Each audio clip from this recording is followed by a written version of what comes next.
So hello guys, क्या हाल है। उम्मीद करता हूँ बढ़िया होगे। तो काफ़ी मुझे रिक्वेस्ट आ रही थी कि आप एसओपी के ऊपर वीडियो बनाओ, तो आज मैं आपके लिए एसओपी के ऊपर वीडियो लेके आया हूँ। होप करता हूँ आपको पसंद आएगी। तो मैंने ज़्यादा से ज़्यादा फैक्टर इसमें ऐड करे हैं, हो सकता है कि एक दो छूट भी गए हों, तो फिर भी मैं काफ़ी कुछ मैंने जॉटेड डाउन कर दिया फैक्टर्स जितने हो सकते थे, जितना मुझे एक्सपीरियंस है। बाकी धीरे धीरे और एक्सपीरियंस आ रहा है और मैं केस देख रहा हूँ, तो धीरे धीरे जो पॉइंट्स होते हैं, जो फैक्टर्स होते हैं इंपॉर्टेंट, वो मैं जॉट डाउन करता रहता हूँ अपने लिस्ट में।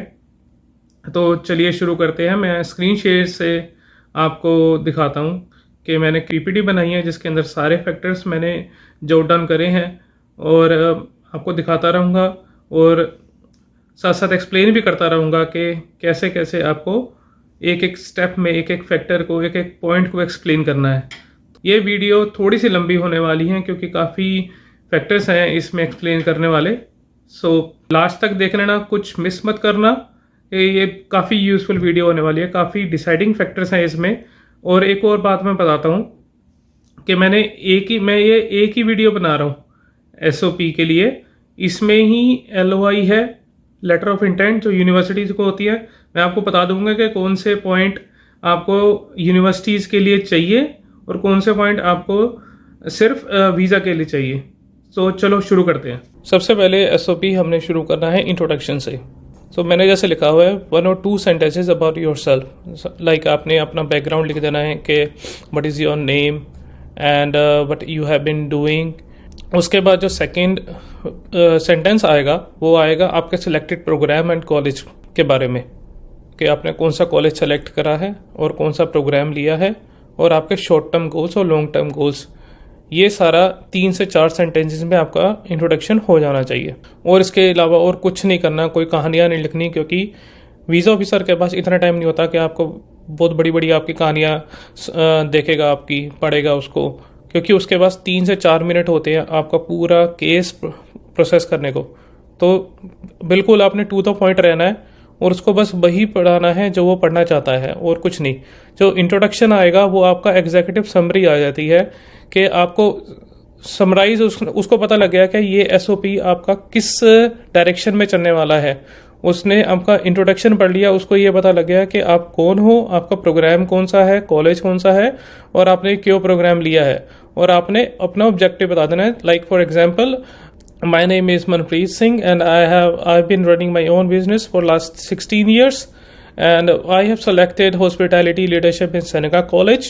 Since I have been running my own business, so I would like to expand it to the next level. That's why I have chosen this course, and for the in next 10 years I see myself opening up branches initially in India and later on the world. So this is your introduction. इसके ज़्यादा और कुछ नहीं बोलना। इसके बाद आ जाता है एजुकेशनल बैकग्राउंड। इसमें एजुकेशनल बैकग्राउंड में आपने जो भी कुछ करा है, 12th या 10th 12th और ग्रेजुएशन, पोस्ट ग्रेजुएशन, मास्टर्स, इसके बारे में आपने थोड़ा सा लिख देना है। बहुत ज़्यादा बड़ा बड़ा नहीं लिखना, बिल्कुल समराइज करना है। जितना कम लिखोगे और जितना टू द पॉइंट लिखोगे उतना ज़्यादा बढ़िया है। अब जिनके कम मार्क्स हैं उन्होंने कैसे करना है, बहुत ध्यान से सुन लो। अगर आपके कम मार्क्स हैं तो आपने बिल्कुल ये नहीं बताना है कि आपके कम मार्क्स क्यों आए, या बीमार पड़ गए, या एक्सीडेंट हो गया, या कुछ भी बनाना दिखाना, कुछ भी हो गया, कुछ भी नहीं बताना आपने। इनफैक्ट उसको इनडायरेक्टली कवर करो। आपने कुछ मेंशन ही नहीं करना। मैंने क्या करा था, मैंने मेंशन ही नहीं करा था कि मेरे मार्क्स कितने हैं। मेरे 45% मार्क्स थे, मैंने मेंशन ही नहीं करा। मैंने क्या करा कि मैंने क्या लिखा कि मैं अपने फादर के साथ उनके बिजनेस में हाथ बढ़ा रहा था, और इससे मुझे क्या बेनिफिट हुआ कि मैं कॉलेज में तो पढ़ ही रहा था, मुझे एकेडमिक नॉलेज मिल ही रही थी, मगर मुझे इन हैंड नॉलेज भी मिल रही थी बिजनेस की। और क्योंकि मैंने बिजनेस ही करना था तो मुझे काफ़ी बेनिफिट हुआ। अगर आप स्ट्रीम या कोई फील्ड चेंज करना चाहते हो, जैसे आप इलेक्ट्रिकल्स में हो और आप किसी में जैसे इंजीनियरिंग में आना चाहते हो या फिर सॉफ्टवेयर इंजीनियरिंग में आना चाहते हो, तो आपने क्या करना है कि आपने स्टार्ट इलेक्ट्रिकल इंजीनियरिंग से करना है, और उसके बाद आते आते लास्ट में आपने कह देना है कि मुझे इंटरेस्ट कैसे हुआ। कोई काफ़ी सॉलिड रीज़न दे देना, कोई कन्विंसिंग रीज़न दे देना, और रियलिस्टिक भी हो ठीक है, लॉजिकल भी हो, रियलिस्टिक भी हो, कन्विंसिंग भी हो, ठीक है। और ये रीज़न दे के भाई मैं क्यों इस लाइन में आ गया, कहते ना कि भाई मैं शुरू से इलेक्ट्रिकल इंजीनियरिंग में चला गया था, मगर मुझे नहीं पता लगा, मुझसे गलती हो गई और मेरा इंटरेस्ट नहीं था। जब मैंने एक दो ऑनलाइन कोर्सेज करे सॉफ्टवेयर इंजीनियरिंग के, तब मुझे पता लगा कि यही सब्जेक्ट है या यही कोर्स है जो मैं करना चाहता हूँ और जिसमें मैं आगे बढ़ सकता हूँ। क्योंकि मेरा मानना है कि जिसमें इंसान का शौक हो उसी लाइन में उसको आगे जाना चाहिए। तो आपने ये वाला पॉइंट इसमें कवर कर देना है। और उसके बाद आता है कि जब आप पैराग्राफ की एंडिंग कर रहे होगे तो आपका कुछ ना कुछ लिंक होना चाहिए अपने आने वाले गोल से और अपने जो आपने प्रोग्राम लिया है कनाडा में, लिंक करते चले जाना है आपने सारे पैराग्राफ्स, जिससे कि उसको एक पूरी स्टोरी टेलिंग लगे कि हाँ ये कहीं से एसओपी अलग दिशा में नहीं जा रहा, ठीक है। उसके बाद आ जाता है प्रोफेशनल बैकग्राउंड। प्रोफेशनल बैकग्राउंड में भी आपने सारा कुछ आपने जो भी करा है वो बताएं। अगर आपका कोई गैप है तो आप उसको इनडायरेक्टली कवर करें। जैसे पहले बताया, अगर आपका कोई गैप है, आपने कुछ नहीं करा, तो आप ये कह सकते हैं मैंने फ्रीलांसिंग करी है, या मैंने ऑनलाइन क्लासेस दी है, या फिर मैं अपने फादर के साथ था उनके बिजनेस में, या कुछ भी आप बता दो। मतलब आपने ये नहीं कहना कि मैं घर में खाली बैठा हुआ था, ठीक है। और उसके बाद आ जाता है what are your short term and long term goals. तो आपने जो प्रोफेशनल बैकग्राउंड के बारे में बता दिया, उसके बाद आपने अपना शॉर्ट टर्म और लॉन्ग टर्म गोल बताना है। शॉर्ट टर्म गोल बताना है कि जो अगले 5 साल तक का है, कुछ ना सबसे पहले आपने बता देना है कि जो मैं पढ़ाई करने की सोच रहा हूँ उससे ये मुझे फ़ायदा होगा कि मेरा शॉर्ट टर्म गोल मैं अचीव कर सकूँगा। शॉर्ट टर्म गोल होता है नेक्स्ट 5 ईयर का। ये मत कह देना कि मैं आते सारी मैनेजर बन जाऊँगा, ऐसा कुछ नहीं होता। रियलिस्टिक वर्ड में अगर मेरा कोई काम है और कोई कनाडा से पढ़ के आता है तो क्या उसको मैं सीधा मैनेजर रख लूँगा? कोई भी नहीं रखने वाला, ठीक है जी, unless you are coming from Oxford University या आईआईएम से, ठीक है। तो बी रियलिस्टिक। आप उनको कहो कि over the period of time when I will gain more work experience in India, education from Canada and international work experience, then I will have an edge over other and I will definitely grab a managerial post after 5 to 6 years, ठीक है जी। और 10 years का जो अगला जो long term गोल है वो ये आपने बताना है कि मैं कोई अपना बिजनेस स्टैंड करना चाहता हूँ, या फिर मैं अपने आप को एमडी या सीईओ के रूप में देखना चाहता हूँ। आपका जो आउटकम होना चाहिए ना पढ़ाई करने का, वो काफ़ी बड़ा होना चाहिए, ठीक है जी। छोटा मोटा नहीं होना चाहिए, काफ़ी बड़ा होना चाहिए। आप 20, 25, 30 लाख रुपए खर्च कर रहे हो और आप कहते हो कि मैं आके मतलब मुझे प्रमोशन मिल जाएगी और 5,000 रुपये या 10,000 रुपये इंक्रीमेंट मिल जाएगा, तो कोई फ़ायदा नहीं है। अपना जो आउटकम है वो बहुत बड़ा दिखाना, बिल्कुल ऐसा रियलिस्टिक हो, मगर हो भी लॉजिकल और रियलिस्टिक भी हो, ठीक है जी। जो 10-15 साल का गोल है वो आपका रियलिस्टिक होना चाहिए कि ठीक है मैं 10-15 साल के बाद मुझे मतलब ये प्लान मेरा है कि मैं जब मेरे कॉन्टैक्ट्स बन जाएंगे कनाडा में और प्लस मेरे पास इंटरनेशनल वर्क एक्सपीरियंस हो जाएगा और एजुकेशन मेरी कैनेडियन होगी और मुझे पता है कि इंटरनेशनल क्लाइंट्स कैसे काम करते हैं, तो मैं अपना बिजनेस सेटअप करने की सोचूंगा, ठीक है। और अगर हो सके तो उनका अपना पूरा प्रोजेक्ट बना के रख लेना। आप इंटरनेट पे देखोगे, गूगल पे देखोगे how to make project for a business, आपको सारा कुछ आ जाएगा। तो जितना ज़्यादा लॉजिक और रियलिस्टिक दिखोगे उतना ज़्यादा बढ़िया है, ठीक है जी। उसके बाद आ जाता है वाई दिस प्रोग्राम और course and college, what benefit will it give you in the coming 5 to 10 years। तो मैंने आपको जैसे बता दिया कि आपने अपना जो ऑब्जेक्टिव है आपने क्लियर कर दिया। आपने जो आपका जो चोजन कोर्स है, प्रोग्राम है जो कनाडा में, उसको कैसे लिंक करना है ये देखो, ठीक है। जैसे अब मैंने हॉस्पिटैलिटी का कोर्स लिया तो मैंने ये बताया था कि मेरा रेस्टोरेंट है और मैं जब ये वाला कोर्स करके आऊँगा तो मुझे इंटरनेशनल वर्क एक्सपीरियंस कैसे होगा कि मैं जब कनाडा जाऊंगा तो मुझे वहाँ पे ये पता लग जाएगा कि जो नॉर्थ अमेरिकन कंपनीज है, फॉर एग्जांपल सबवे हो गया, मैकडोनल्ड्स हो गया, किस प्लेटफॉर्म पे काम करती है, उनका वर्क एनवायरनमेंट क्या है, उनका वर्क एथिक्स क्या है, बिजनेस कल्चर क्या है उनका। तो ये काफ़ी मुझे हेल्प करेगा मेरा बिज़नेस ग्रो करने में। मैंने ये सारा प्रोजेक्ट उनको बताया था लिख के कि मैं आने वाले टाइम में मैं क्या करने वाला हूँ और ये मुझे कैसे पढ़ाई और जो इंटरनेशनल एक्सपोजर है मुझे कैसे मदद करेगा। सिर्फ आप ये नहीं कर सकते इंटरनेशनल एक्सपोजर मुझे मदद करेगा, कैसे मदद करेगा ये आपको एक्सप्लेन करना है, ठीक है। और वो भी समराइज 2 या 3 सेंटेंसेस, दैट्स इट। इससे ज़्यादा मत करना, क्योंकि बहुत ज़्यादा बड़ा बड़ा मत लिखना। और एक और बात, जो भी आपको इम्पोर्टेंट पॉइंट्स आप कहते हो कि ये मेरे इंपॉर्टेंट फैक्टर्स हैं जो वीज़ा ऑफिसर को पढ़ने ही पढ़ने हैं और ये मेरे डिसाइडिंग फैक्टर है, तो हमेशा वो आपने बुलेट पॉइंट्स में लिखने हैं, ना कि पैराग्राफ में। क्योंकि जब ऐसे के शेप में आता है एसएपी तो बहुत ज़्यादा बोरिंग हो जाता है। और अगर मैं देख रहा हूँ कि 4 पेजेस का है, अरे यार कौन पढ़ेगा इसको। और यही अगर मैं बुलेट पॉइंट में लिख रहा हूँ तो फिर भी थोड़ा सा एंगेजमेंट रहती है पढ़ने में, ठीक है। उसके बाद मैंने आपको बता दिया कि short term goal should be realistic and long term goal should be big. What are the future prospect of doing this programme. अब आपने ये कहना है कि जो आपके गोल्स हैं, ठीक है, उनका फ्यूचर क्या है इंडिया में, ठीक है, और आने वाले टाइम में, आने वाले 5 या 10 साल में। तो आपको आर्टिकल्स काफ़ी मिल जाएंगे जिसमें आपको उनको प्रूफ रीड देना है, आपको हाइपर लिंक देना है, आपको सारा डेटा देना है कि आने वाले 10 साल में as per this, for example as per the report of Reuters, I see my business growing with the rate of 25% yearly, ठीक है। वो मैंने सारा डेटा दे दिया। उसके बाद आपने जब वो सेंटेंसेस लिखने हैं उसको हाइपर लिंक कर देना है, ठीक है। अगर किसी को नहीं पता हाइपर लिंक कैसे करता है तो प्लीज़ आप गूगल से या यूट्यूब से देख लो, बहुत आसान है। आपने हाइपर लिंक कर देना है और लिंक किसका डालना है, लिंक डालना है उसी वेबसाइट का जहाँ से आपने डेटा लिया है, वहाँ का लिंक अपने सेंटेंसेस में डाल देना, ठीक है। तो ये हो गया आपका फ्यूचर प्रोस्पेक्ट्स हो गया। उसके बाद आता है कि why you are doing this programme in Canada and not in India. आपने ये बता देना है कि मैंने काफ़ी ढूंढा अच्छी यूनिवर्सिटीज़ में, फॉर एग्जांपल IIM हो गया या दिल्ली यूनिवर्सिटीज़ में हो गया या फिर मुंबई यूनिवर्सिटी में हो गया, और मगर मुझे उसमें कोर्स नहीं मिला।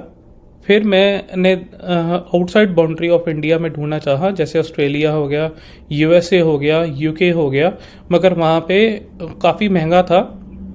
फिर मैंने जब कंपेयर करा US से और कनाडा, खर्चा है जो एक्सपेंडिचर है पढ़ाई में, तो कनाडा फिर भी USA से काफ़ी सस्ता है और मुझे नॉर्थ अमेरिकन बिजनेस कल्चर सीखने को मिलेगा, क्योंकि काफ़ी सिमिलर है USA का बिजनेस कल्चर एंड कनाडा का बिजनेस कल्चर, ठीक है। तो आपने लिंक करना है, रियलिस्टिक और लॉजिकल बातें करनी है वहाँ पे।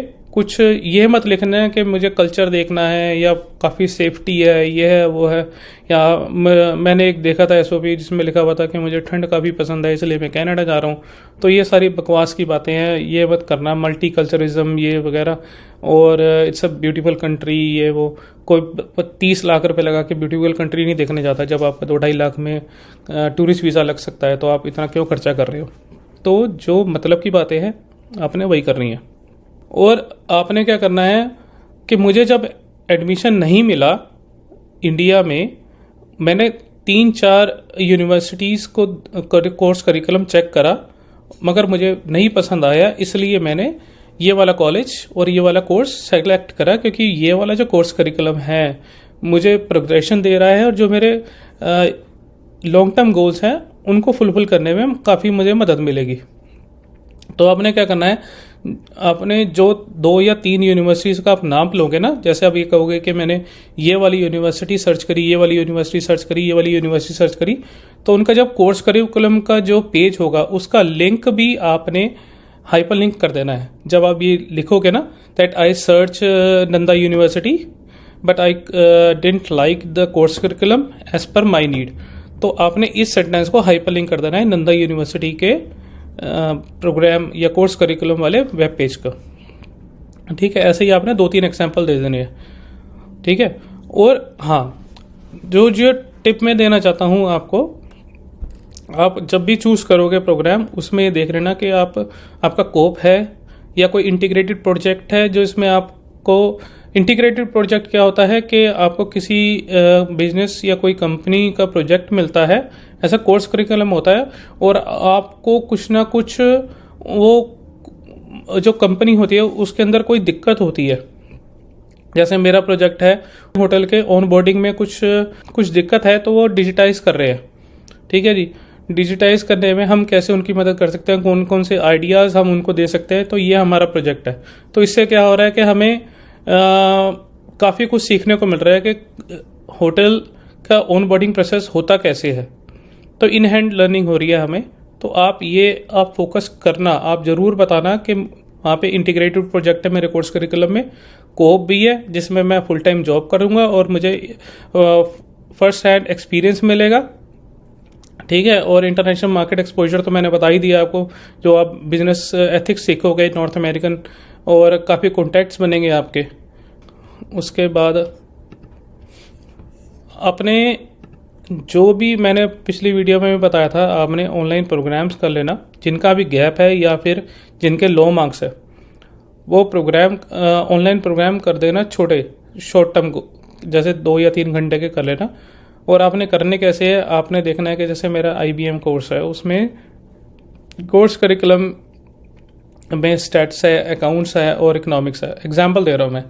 तो आपने क्या करना है कि तीनों के आपने शॉर्ट टर्म कोर्स कर देने हैं और कंप्लीशन सर्टिफिकेट है वो लगा देना है अपने SOP में, जिससे कि, और आपने लिख देना है कि I have already started working on my skills and I have already got an overview what I am going to learn in this college, and since I have already have the basic idea of what I am going to do, these courses will help me pass my program with a very good grades।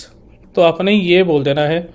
उसके बाद आ जाता है business continuation plan या फिर family का, कि हमने जैसे जिनका बिजनेस है, तो रियलिस्टिक नहीं लगता कि आप 1 या 2 साल के लिए अपना बिजनेस छोड़ के जा रहे हो, आपका पीछे से कौन देखेगा बिजनेस।